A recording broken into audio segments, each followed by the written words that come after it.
से इस सजा का ऐलान हुआ है, हमें ये पता चला है कि अभी तुरंत राहुल गांधी की तरफ से, उनके वकीलों की तरफ से उनकी बेल की याचिका जो है इसी कोर्ट में दायर कर दी गई है, क्योंकि जैसा मैंने बताया था नॉन कॉग्निजेबल ऑफेंस है, बेलेबल है और सेम कोर्ट इसको बेल ग्रांट कर सकता है। तो तुरंत उनकी तरफ से बेल की एप्लीकेशन जो है वो दायर कर दी गई है। उस पर अभी सुनवाई होगी, उस पर भी हो सकता है थोड़ी देर में फैसला आ जाए। लेकिन मैं आपको बता दूं, बड़ी बात यह है कि राहुल गांधी को जो मैक्सिमम पनिशमेंट है इस मामले में वो कोर्ट ने सज़ा सुनाई है। यानी जो प्रोसिक्यूशन की दलीलें थी, प्रोसिक्यूशन का जो तर्क था कि एक सीनियर सांसद होने की वजह से, एक सीनियर लीडर होने की वजह से उनका बिहेवियर जो है वो बहुत ही एक तरह से सुरुचि भरा होना चाहिए। और यहाँ पे आप देखिए राहुल गांधी जो हैं वो कोर्ट से बाहर निकल रहे हैं और यहाँ से अब वो जा रहे हैं अपने सहयोगियों के साथ, और उनके वकील जो हैं वो बाकी का काम जो है वो यहाँ पे पूरा करेंगे। उनकी तरफ से बेल की एप्लीकेशन जो है वो फाइल की जाएगी। एक तरह से एक जानकारी आप और दीजिए कि क्या इससे उनकी सदस्यता पर भी कोई आंच आती है, कोई प्रश्न चिन्ह खड़ा होता है? वो लोकसभा मेंबर है, क्या उनकी सदस्यता पर भी कोई प्रश्न खड़ा होता है? देखिए 2 साल की सजा यदि आपको सुनाई जाती है और आप सेंटेंस उसको अगर काट रहे हैं तब जरूर इस पे असर पड़ता है पीपल रिप्रेजेंटेशन एक्ट की यदि हम बात करें। लेकिन इस पर्टिकुलर જામીન જે છે આપણે દેસાઈ જે માજી કોંગ્રેસ નૈશિક દેસાઈ અને હસમુખ દેસાઈ પણ 10,000 ના હશે, મને બહુ ખબર નથી, પણ 10,000 થી વધારે ના હોય।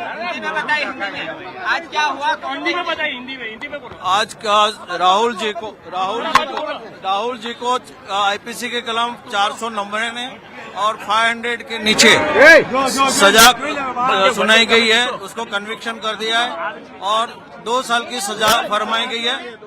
2 साल की सजा कर दी गई है और उसको जो 2 साल की सजा है कोर्ट ने सस्पेंड कर दिया है 30 दिन के लिए, 30 दिन के लिए सस्पेंड कर दिया है और जामीन दे दिया है।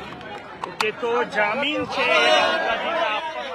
तो कोर्ट रूम के बाहर आप वकील को सुन रहे थे, क्या कह रहे थे निर्णय? एक बार फिर से तफसील से आप बताएं, क्या सजा का ऐलान हुआ है?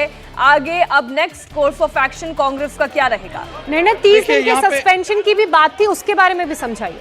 देखिए बिल्कुल मैं आपको पूरा एक्सप्लेन कर देता हूं। जो वकील ने बताया है उसके हिसाब से राहुल गांधी का पहले तो हम करेक्ट कर लेते हैं, कन्विक्शन जो है वो सेक्शन 499 और 500 में हुआ है। डिफेमेशन के सेक्शंस हैं ये, उसमें उनका कन्विक्शन हुआ है जिसमें मैक्सिमम पनिशमेंट उसमें भी 2 साल की है। लेकिन साथ ही साथ क्योंकि राहुल गांधी की तरफ से जो बेल एप्लीकेशन फाइल की गई थी उसे ग्रांट कर दिया है कोर्ट ने, और उसे ग्रांट करने के साथ ही इस ऑर्डर को 30 दिन के लिए सस्पेंड कर दिया। यानी इस अगले 30 दिनों में वो इस ऑर्डर को चैलेंज कर सकते हैं अपर कोर्ट में, और उसके बाद फिर जो फैसला आएगा उस आधार पे इस सज़ा का इम्प्लीमेंटेशन होना या नहीं होना ये तय होगा।